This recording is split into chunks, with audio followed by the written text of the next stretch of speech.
Parler, Maïzena. On va parler d'éducation sexuelle Pourquoi est-ce qu'on va parler d'éducation sexuelle? parce que c'est très important. Pourquoi c'est important? Parce que sans éducation sexuelle, après, on a des conduites à risque. Pour soi et pour les autres même d'abord, d'ailleurs. Tout à fait. Alors l'éducation sexuelle, une nécessité, hein, je pense, on peut le dire, et une nécessité qui, vous allez le voir ce soir, est globalement assez peu respectée. Je pense que tu peux te décaler un peu par là-bas, parce que sinon on ne te voit pas. Comme ça, Ouais, il veut que je m'éloigne. mais c'est parce que sinon j'ai ma tête qui te cache. C'est ça d'avoir une trop grosse tête. En fait, si tu te penches Mais en non. arrière, mais c'est parce que tu te penches. Ah oui, mais c'est plus confortable. Bah, penche-toi par là-bas.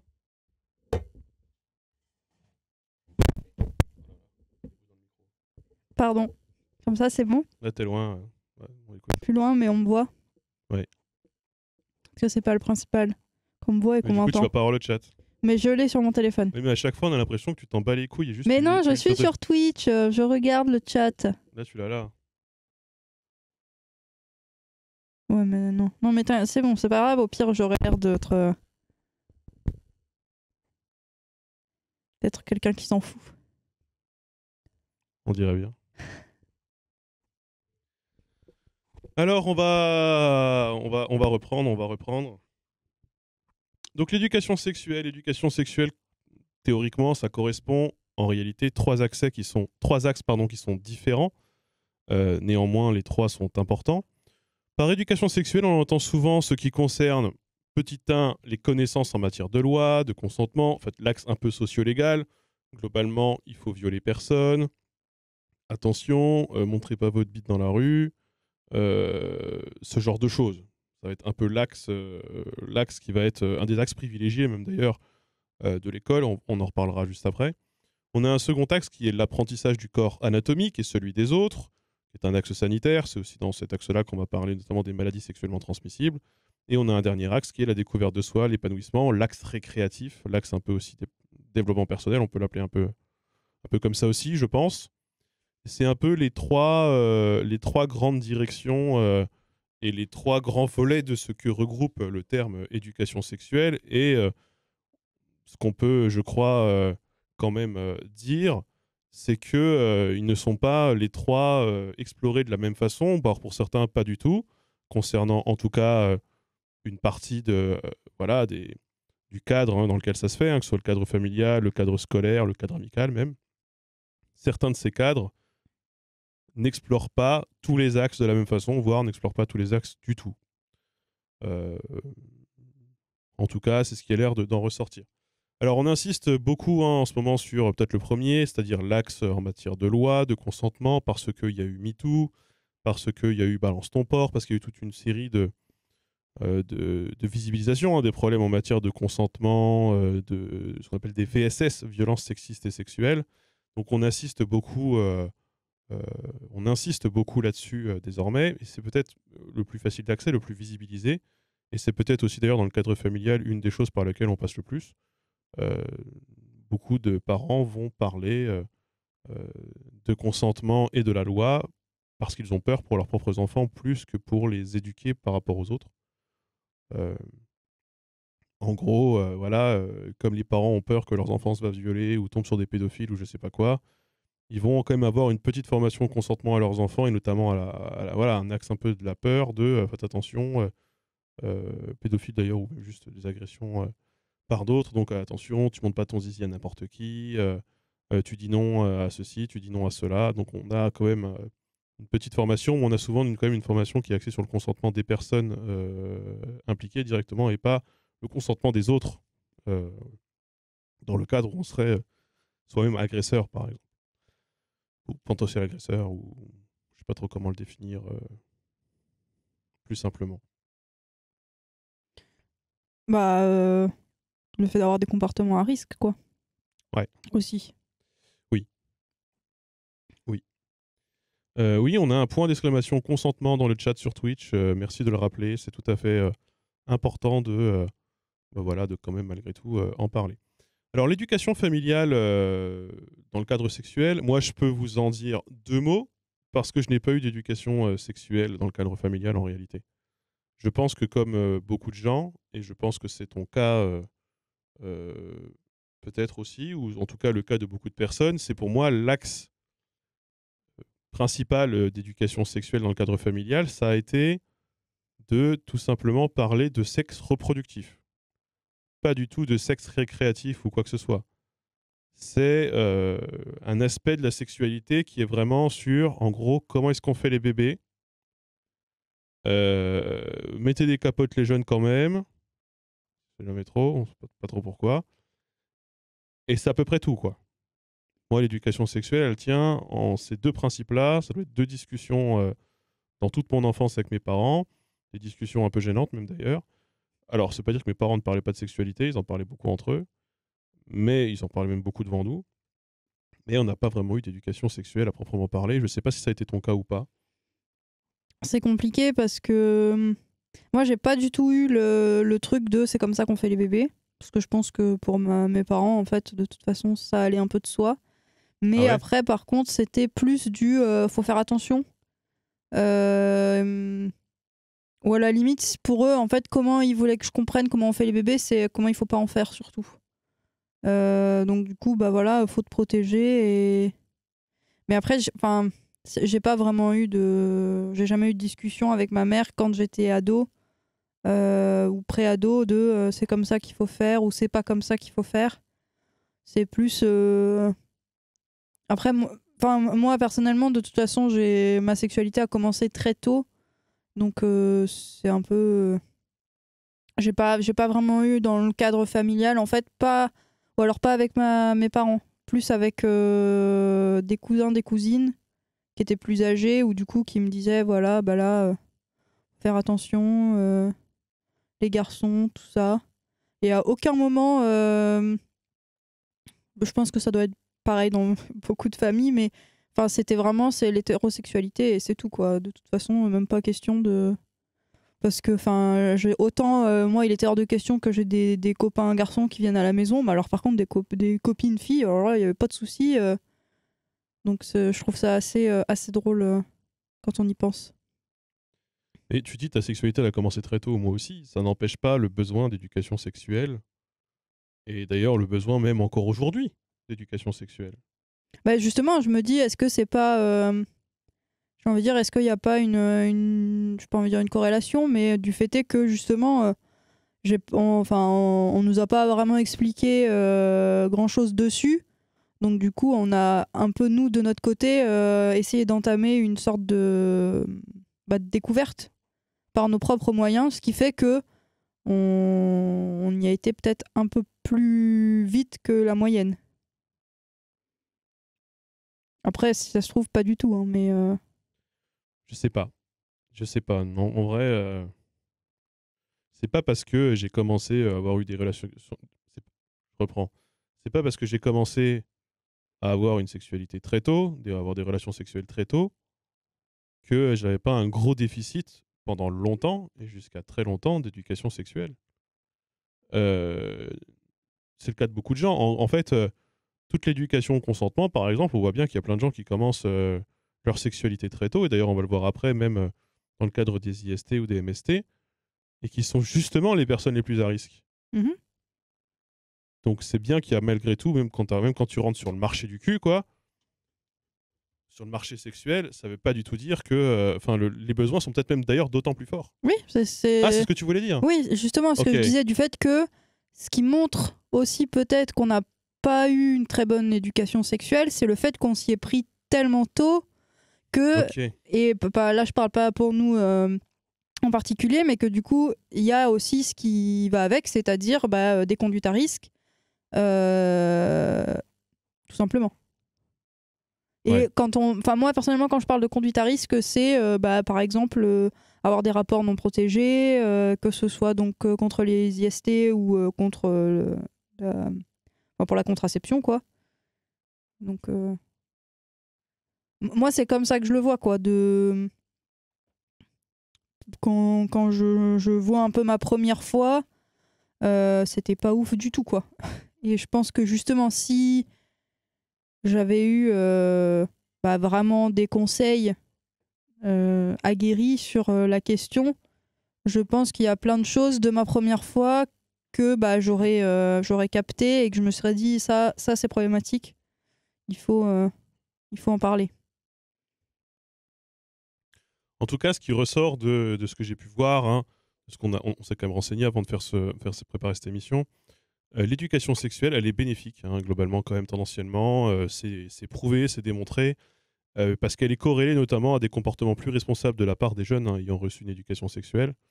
C'est-à-dire les comportements responsables, ça concerne à la fois les violences sexuelles potentielles, mais aussi la sexualité à risque, c'est-à-dire face aux MST ou aux IST, donc aux maladies sexuellement transmissibles, aux infections sexuellement transmissibles. Par contre, l'éducation sexuelle peut aussi être potentiellement néfaste, malgré tout, lorsqu'elle est basée notamment sur les inexactitudes, lorsqu'elle est insuffisante, lorsqu'elle est parcellaire ou lorsqu'elle l'induit en erreur. J'ai un exemple très bête. Si par exemple, toute l'éducation sexuelle, dans le cadre parce qu'en fait, est-ce qu'on doit l'inclure là-dedans? Mais dans mon cas, j'en ai reçu un peu, c'est bah, hey, papa, comment est-ce qu'on fait pour séduire une fille? Bon, si en fonction de ce qui peut ressortir, on peut avoir effectivement quelque chose d'axé très sur le respect ou le consentement, ou au contraire, pas du tout, voire absolument le contraire même. Donc ça dépend comment elle est dispensée aussi évidemment, et ça dépend comment les parents eux-mêmes ont eu cette éducation sexuelle, c'est qui d'ailleurs, il y a un peu un cercle vicieux à casser aussi de ce côté-là, du coup, potentiellement. Quand les parents eux-mêmes ont des défauts d'éducation sexuelle, n'ont pas reçu ou très mal, il y a l'éducation sexuelle qu'ils peuvent dispenser peut parfois aussi interroger. Bah oui, ça fait un effet boule de neige. De si toi déjà on n'a pas su te donner les bons outils, à moins que tu aies réussi à les trouver par toi-même, si t'as pas du tout fait ce travail de recherche sur ok comment je peux faire ça, parce qu'après je pense qu'il faut aussi comprendre que justement vu que l'éducation sexuelle c'est possible de la mal faire, c'est quand même bien de chercher un minimum comment faut bien la faire, parce que ce serait dommage de la rater quoi, parce que c'est vrai que justement dans un monde où on a connu MeToo, Balance ton port et tout, c'est quand même bien d'essayer d'éduquer les gens à ça c'est des conduites à avoir, et ça par contre c'est des conduites à bannir, et justement être très vigilant, parce que c'est des choses. Moi je vais prendre mon exemple personnel. Moi ma première fois, le mec a fait semblant de mettre une capote, et ça à l'heure actuelle c'est on pourrait même complètement qualifier ça d'un viol, puisque il a fait croire qu'il avait un préservatif alors que pas du tout. Et c'est vrai que justement, si c'est pas des choses auxquelles on m'avait on m'avait pas dit oui, avec une capote ça fait telle sensation, ou justement ça fait pas telle sensation, enfin j'y connaissais rien. Donc j'ai pas du tout calculé quoi. Donc c'est pour ça que c'est quand même bien d'avoir un cadre qui est bien délimité quoi. Et puis, il faut pas se contenter à juste dire, bon, il faut mettre des capotes sans vraiment expliquer pourquoi. Après, l'école, là, est censée prendre le relais, on va en parler juste après. Euh, L'éducation sexuelle, ça doit aussi concerner peut-être aussi l'éducation affective, même l'éducation à l'amour, hein, tout simplement. Et là, encore une fois, ça dépend aussi parfois de ce que tu as eu comme modèle quoi, familial.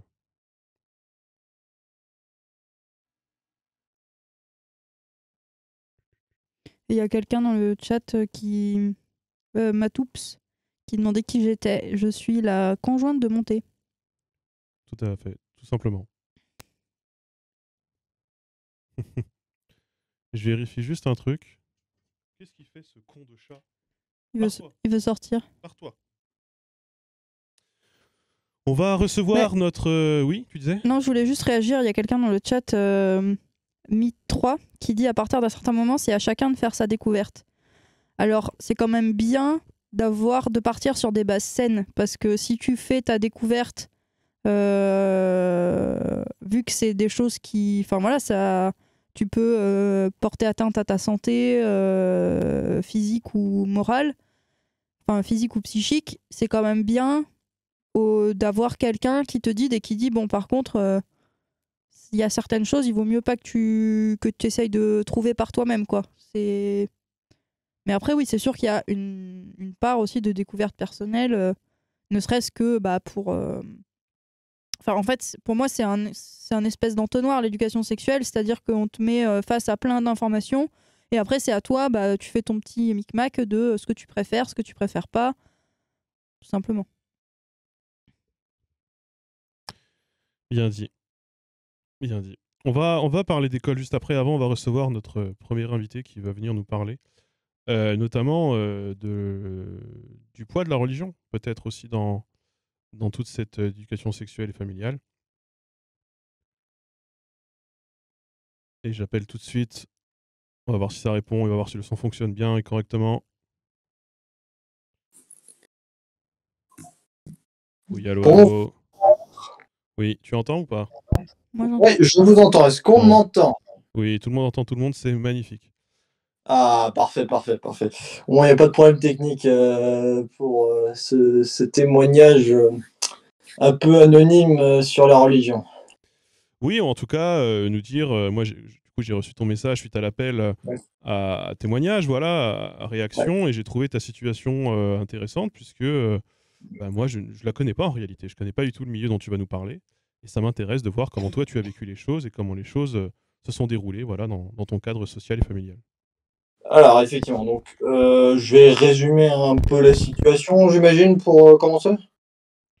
Comment? Oui, on entend. Je Oui, oui. résume un peu la situation pour Vas-y, commencer. vas-y, Allez, vas-y, résume. Fais-toi ok. plaisir. Ok, ok, allez, me fait plaisir.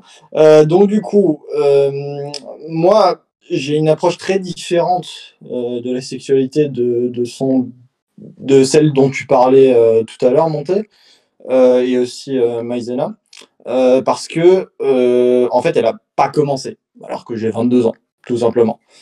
Et ça, c'est parce que effectivement, je viens d'un milieu qui est extrêmement conservateur sur ces sujets parce que ma famille fait partie d'une église évangélique que je considère un peu comme sectaire, pour donner le cadre. Et donc forcément, dans des milieux qui sont très conservateurs de ce type, la sexualité, elle est très rétrograde. Elle est très pensée comme elle pouvait l'être probablement au 19e siècle, voire avant. C'est-à-dire le sexe C'est-à-dire reproductif, point. Voilà, c'est-à-dire au mieux le sexe reproductif, et souvent même, des fois, même sur la partie reproduction, on fait pas le nécessaire. C'est-à-dire que pour les hommes, on va souvent dire ça existe, faut le faire dans le cadre du mariage, et débrouille-toi. Hmm. Et pour les femmes, c'est encore pire parce que souvent, on dit rien, elles découvrent qu'elles ont leurs règles à 13 ans, ou avant, ou un peu après, ça dépend des corps. Euh, on va leur donner des serviettes hygiéniques et ce sera tout, quoi. Et il y a comme il y a un interdit qui est très fort sur ce sujet, il y a absolument aucune, éducation, dans leur vision, idéaliste. Parce que l'institution de la sexualité pour eux, c'est le mariage et tu peux pas, t'en émanciper là-dessus. Et Mais donc du coup, voilà, c'est quand même, bizarre d'avoir au XXIe siècle, ce genre de conception. Même si j'ai une situation un peu particulière là-dessus, parce que moi et mes parents, on a quitté l'assemblée à peu près au moment de mon éducation sexuelle, mhm. mais forcément, on a des réflexes. Je l'ai jamais vécu dans le monde extérieur, comme ils l'appelaient. Parce que pourquoi je considère que c'est une secte? C'est parce que le monde extérieur est désigné comme quelque chose de fondamentalement mauvais, Ouais. ce qui est quand même un peu chaud.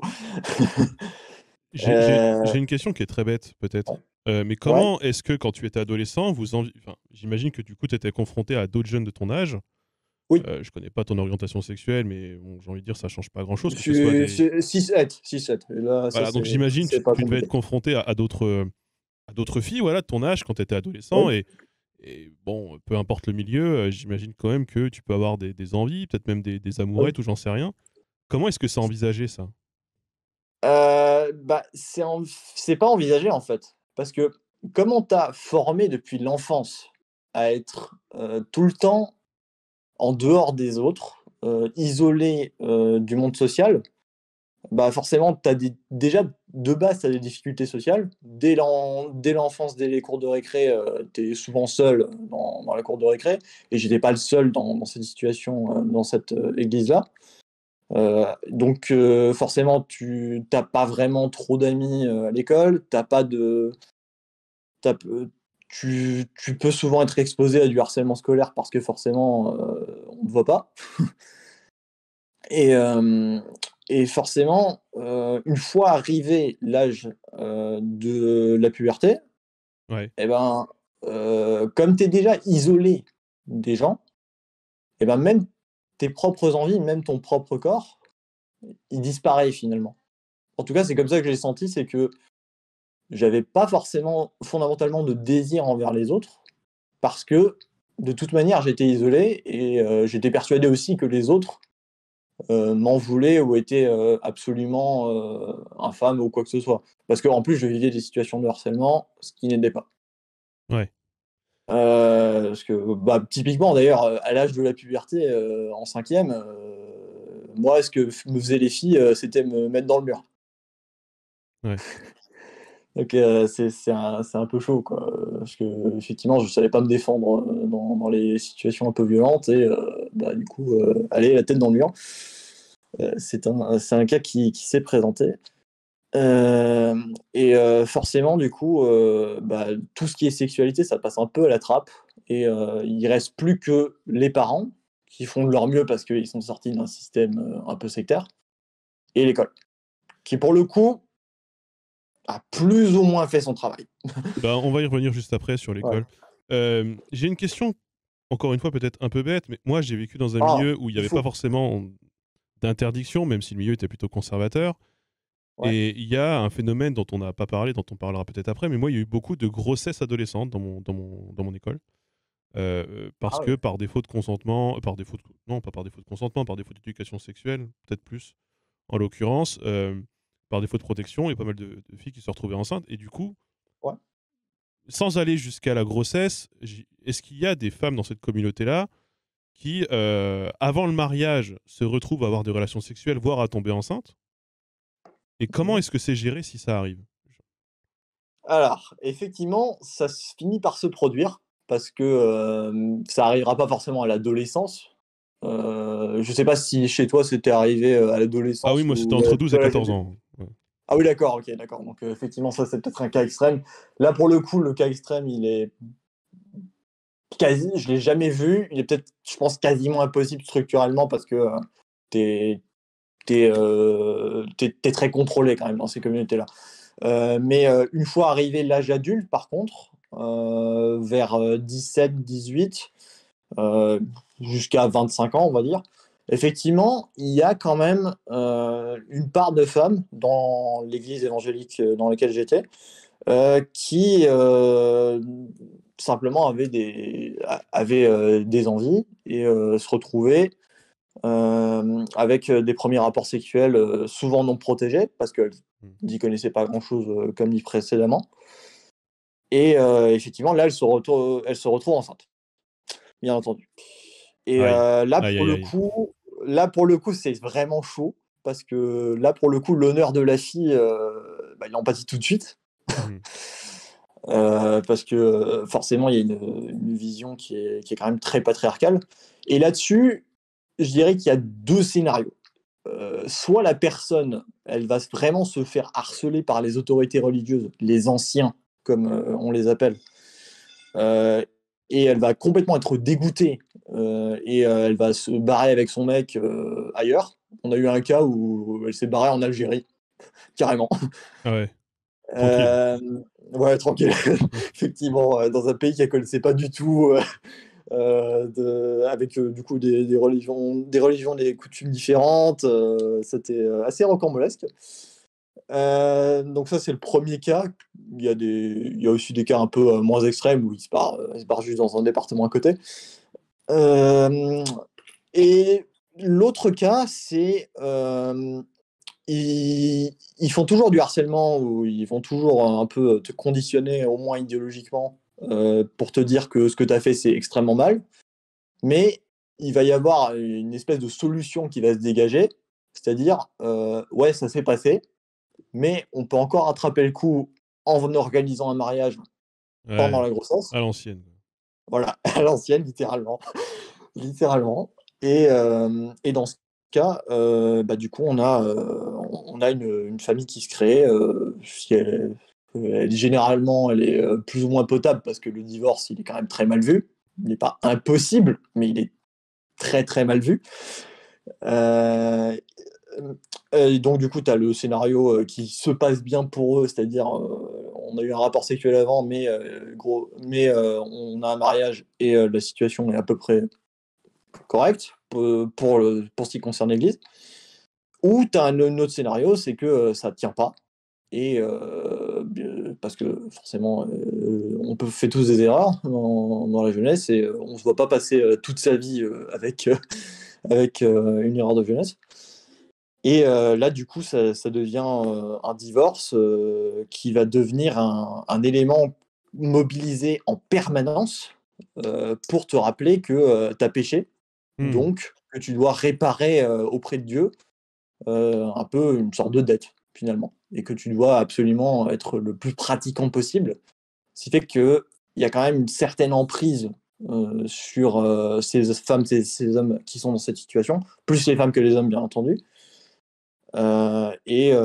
Qui, dans le cas où elles n'ont pas pris la décision de partir, finissent par rester en étant très pratiquantes. Ouais. Pour ce moment. D'accord. Donc voilà. Et pour tout vous dire, cette situation est même arrivée au fils, enfin à la fille, pardon, d'un des anciens. Le fils est devenu homosexuel, ça c'est encore une autre histoire. Ouais. Et là, la fille, bah, effectivement, elle a dû divorcer et là, dans la famille, ils se parlent plus, quoi. Ouais, j'imagine. Mm. Pour revenir Donc, à toi, comment tu dis que du coup tu es sorti de cette communauté quand tu étais adolescent, c'est ça? ouais, tout à fait. Et Bah, j'ai peut-être eu un peu de chance. comment ça s'est passé du coup ton rapport aux autres? Parce que du coup tu as été confronté à des jeunes qui avaient ton âge, qui eux avaient déjà franchi le pas et qui avaient déjà eu. Oui. Est-ce que tu as découvert un monde en fait? Un peu pour faire. Ouais, quand même, quand même. Mais je le découvre toujours en partie maintenant. Parce que il y a des choses que je savais pas. Il y a des choses, les discussions sexuelles, typiquement, pour me larguer dans les discussions, c'était très facile, quoi. Ouais. Les gens parlaient de sexe autour de moi, je comprenais rien. Et encore récemment, ça se voyait un peu.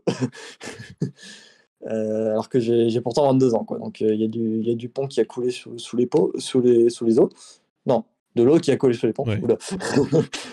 Euh, et, mais ouais, c'est vrai que tu découvres dans les cours de récré quand même les gens qui regardent du porno, qui ont déjà eu leur premier rapport au collège ou au début du lycée.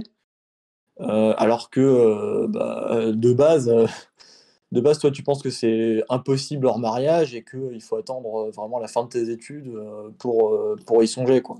Et que c'est de toute façon pas la priorité. Donc forcément, tu découvres un monde. Il y a une partie sur laquelle mes parents me renseignaient. C'était surtout l'axe consentement. Parce Ce que qui est quand même important à noter. Beaucoup voilà, de c'est familles le ne le font plus pas. important, Ouais. effectivement. Comme tu l'as dit, l'objectif, c'est d'éviter que pour les hommes, hein, qu'on soit retrouvé dans des situations d'agression ou de viol, ce qui est quand même très sain pour une fois. Donc du coup, il y avait un gros axe qui était mis là-dessus. Aussi un gros axe sur comment on fait les bébés et comment on peut se protéger du coup pour éviter de les faire. Par contre, pour ce que tu appelais l'axe récréatif tout à l'heure, ça, pour le coup, c'est quelque chose qui n'était pas du tout évoqué, où c'était en mode tu fais ce que tu veux, quoi.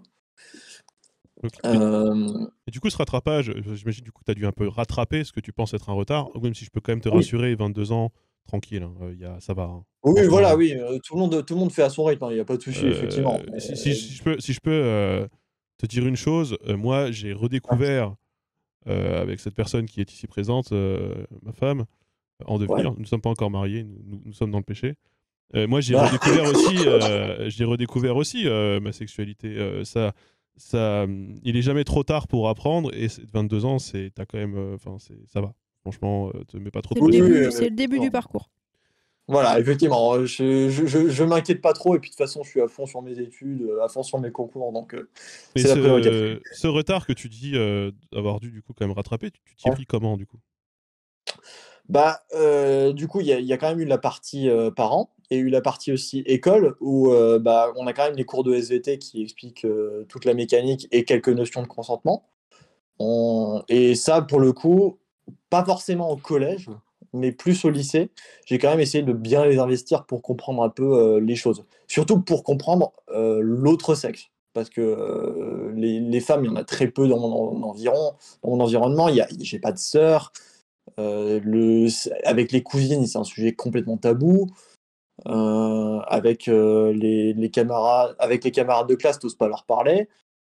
Donc forcément, tu plus que les cours de SVT globalement et les 2 interventions d'association, qu'on a eues, pour expliquer grosso modo, les différentes spécificités, des femmes au niveau des règles, au Mmh. niveau, de la composition, de leur appareil génital, qui te permettent déjà d'avoir un peu une idée. Ensuite, les associations qui sont intervenues chez nous, on a eu 4 heures sur le sujet de l'éducation sexuelle. Bah, du coup, elle s'est expliqué un peu, tous les modes de pénétration, dans le sexe, tout ce qu'il faut faire au niveau consentement, que c'est même quelque là, pour le coup, c'était quelque chose qui était bien, qui était dit par ces associations, c'est que, bah, le consentement, c'est vraiment au jour le jour, voire même à la minute, il faut vraiment le prendre en compte à chaque moment OK. et heu Mmh. Ouais. et du coup, ça permettait aussi d'expliquer, comment marche le plaisir féminin, comment on peut s'y prendre un peu, avec les femmes au niveau un peu de la drague, tout ça, OK, ouais. tout en restant très général, bien sûr. Donc forcément et puis il y a eu aussi un axe, LGBT, qui a été un peu évoqué. Alors que on va en parler juste après, c'est pour le coup, c'est Ouais. assez rare, hein. Ah oui, oui, c'est très rare, effectivement. Là, je sais que j'ai eu un peu de la chance, au niveau de l'école, qui était peut-être un peu en avance, sur, les questions LGBT, parce que, déjà, il y avait une explication des pénétrations, enfin des types de rapports, homosexuels qu'on pouvait avoir et il y avait aussi une explication, sur la tolérance, qui était, très importante. OK. Heu Et donc du coup, voilà, il y a le premier aspect vraiment qui est l'école. On investit pour, comprendre un peu mieux les choses et pour pas se retrouver, à l'âge étudiant où il y a des gens qui découvraient, hein, même dans ma promo, de ce qui est pourtant une grande école. Mais on avait eu une intervention sur le consentement aussi, en première année du coup et même à ce niveau-là, il y a des gens qui découvrent des notions au niveau du consentement donc tu te dis Mais qu'il y a eu aussi des failles, ailleurs. j'ai envie de te dire, même beaucoup de gens qui voilà, commencent leur vie sexuelle même très tôt, Ouais, j'en ai eu plein autour de moi, qui ont eu ouais. plusieurs partenaires, et même des fois qui sont mariés, hein, ne comprennent pas toujours exactement ce que sont les règles, ne savent Ah! pas exactement, comment ça marche l'appareil, génital, féminin, Ni l'expérience, même leur propre. ni même leur propre appareil génital d'ailleurs, oui, tout à fait. Aïe, aïe, aïe. L'expérience sexuelle de toute façon, ne ce qu'on disait tout au début, hein, n'empêche pas une éducation sexuelle et en même temps, enfin, en gros, il faut les 2. Enfin, en gros, dans l'idéal, il faut la pratique et la théorie. Il y en a qui ont que la théorie, toi, pour l'instant. Tu auras bientôt la pratique, je te l'espère en tout cas. Et il y en a qui ont que la pratique et qui n'ont Après pas c'est la théorie, et ça crée malgré tout des problèmes et des incompréhensions. C'est comme quand oui, on oui, passe oui. son galop. Ah oui, effectivement, comme dans les concours, hein, parce que je suis dedans là. Moi, ce que je peux te Heu, conseiller, si malgré tout, en termes moi, même là, j'apprends encore aujourd'hui. Moi, je lis les articles Wikipédia qui parlent de oui. sexualité, il y en a plein. De telles Ah pratiques oui, oui, là sexuelles, pour le coup, etc. c'est très complet, c'est très intéressant, Et ça permet aussi de voir d'explorer. la dimension culturelle aussi de la chose. Oui et Euh, d'ouvrir un peu, tes biais, tes prénotions là-dessus, en fait. C'est ouais. ça qui est important Mais et ouais. en tout cas, merci pour ton témoignage. Je crois que tu as fait découvrir un monde à beaucoup de gens dans le chat. Ah bah, tant mieux. Euh, Bah, j'ai vu effectivement un peu dans le chat qu'il y a des gens qui mettaient des messages de soutien et de solidarité. Donc ça fait toujours et plaisir. n'hésitez pas à intervenir sur le Discord Linguistica. Il y a un salon sexualité en toute bienveillance. Si vous avez des Ouais. questions, des manques, des discussions que vous voulez avoir, vous pouvez tout à fait. Il y a une armée de modérateurs qui sont là de toute façon pour vérifier que tout se passe bien.